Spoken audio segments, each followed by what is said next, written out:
पार्वती जी कहतारी कवि के भाव कि बरसे सावन के पानी अछुअता तभी जतानी, बरसे सावन के पानी अछुअता तभी जतानी, मनई के घर सैया जाइब नई हार छोड़ के, ओ सैया जाइब नई हार छोड़ के, राउर देव घर सैया जाइब नई हार, राउर देव घर सैया जाइब नई हार छोड़ के।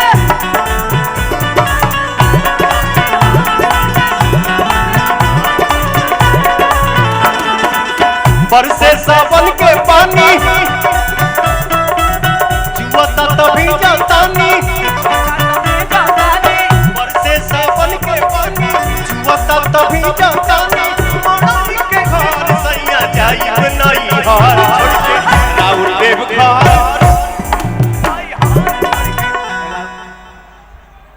जेकर हमनी के भजन गावत आनी जा, जब वह तांडव कर चुकल बाड़े, वो नृत्य कर चुकल बाड़े, तो हम आप थोड़ा हिल लिए तो कौन सा गुनाह हो गया? का हो भैया? हे सैया, हे सैया, हे सैया, जाइब नई हार छोड़ के, राउर देव घर।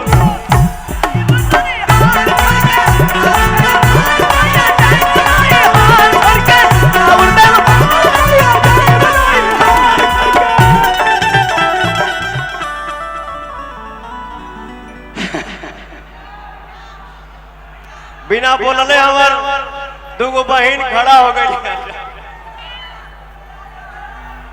ये भाव है, ये आनंद है, ये भक्ति भाव है। दिल से प्रणाम आप सभी को, आप सभी माता बहन को दिल से प्रणाम। बरसे सावन के पानी चुआता भीजतानी, मड़ई के घर सैया जाइब नई हार छोड़ के, देव घर।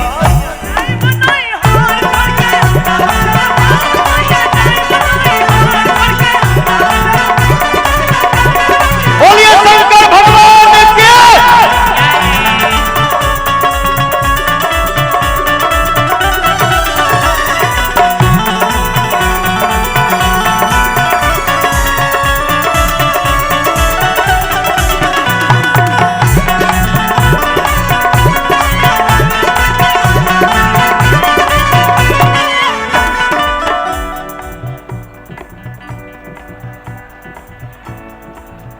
अरे सब तक दिले अपने, अरे सब तक दिले अपने, बनली भिखारी, झूठा के मेला लगौले बानी भारी।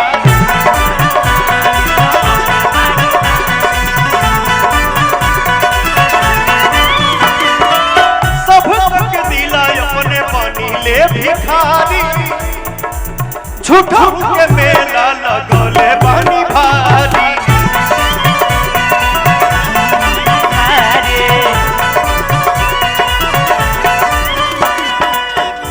हत धुइया रमावतानी,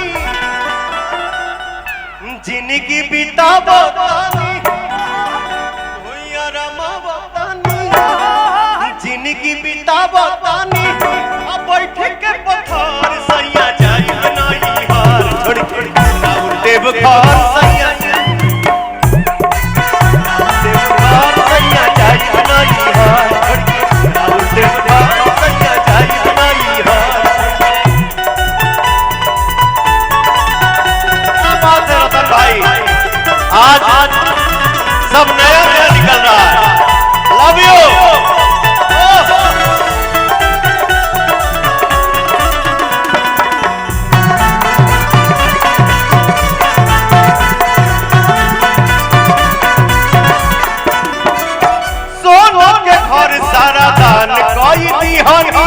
अपने तभे से रउआ जोगी के धाइनी,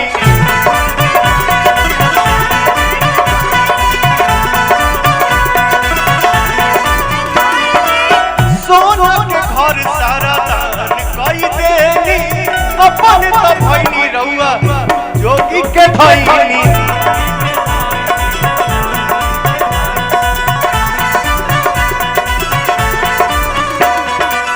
पीहिले भांग गांजा पाइले कौन मजा ए सैया होबे ये जहर सैया जाइब नहीं हार छोड़ के ए राजा जाइब नहीं हार छोड़ के राउर देव घर सैया जाइब नहीं हार छोड़ के राउर देव घर सैया जाइब नहीं हार सैया जाइब नहीं हार राउर देव घर सैया जाइब नहीं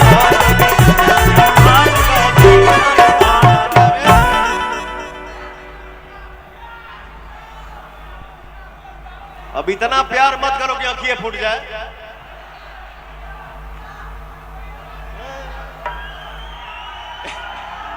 अरे ये पुदीना का मंच नहीं है, हम लोग धाम में खड़े हैं, भक्ति भाव में हैं, हम सब कांवरिया बन के आज यहाँ आए हुए हैं दर्शन करने के लिए। भजन भाव में रहो, ये सैया जाइब ना